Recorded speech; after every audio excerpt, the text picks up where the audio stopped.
my channel.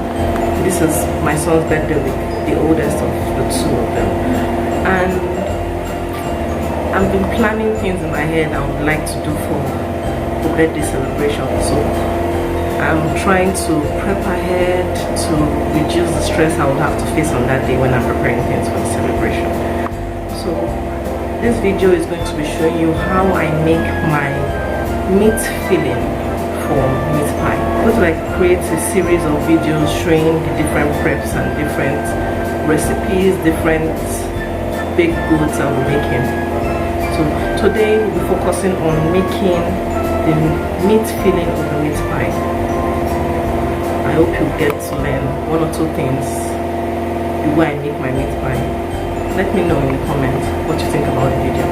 I hope you stay to the end of the video. Don't forget to subscribe and share the video with your friends. So we'll get right down to it.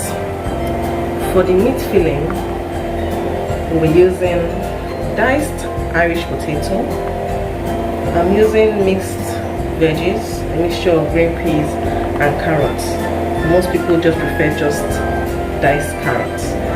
I'll also be using minced meats. I don't really like spice, so instead of using rodo, I'm using shombo. And diced onions, and not forgetting the spices. This is a combination of white pepper, ginger, black pepper, curry, and salt. So let's get down to it.